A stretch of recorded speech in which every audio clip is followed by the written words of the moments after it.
I was shocked, but I also really wasn't surprised. Throughout my Irish education, I never had a teacher who looked like me, but I developed the biggest pet peeve for when people decide to blame it on Gaeilge. I can tell you now that Gaeilge is definitely a barrier for people from ethnic minority backgrounds for getting into teaching, but it is not the biggest barrier, in my opinion. Because if it was, there would definitely be more ethnic minorities doing secondary school teaching because there's no Gaeilge requirement there, but the numbers are just as low as they are in primary school teaching.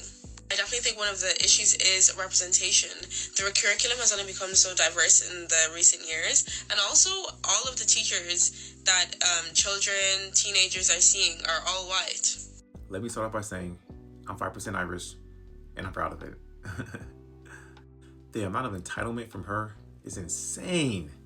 You are coming to someone else's country. This is not your home. You do not get to tell people who are native to the lands how they should do things. You are a guest in their country.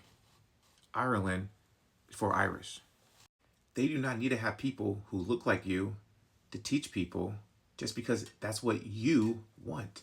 Right. But also, a lot of the treatment of students from ethnic minority backgrounds in education is kind of appalling. So a lot of students from these backgrounds do not want to become teachers because they've had a lot of negative experience with teachers in their life. There's definitely still a lot of unconscious bias from primary school teachers, secondary school teachers, and even in higher education from lecturers.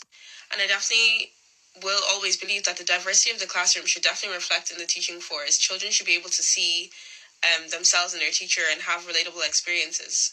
And in order to do this, you need to better the treatment of your migrant / ethnic minority students in your classrooms. And again, this falls into anti-bias and anti-racism training, but also following accounts that help.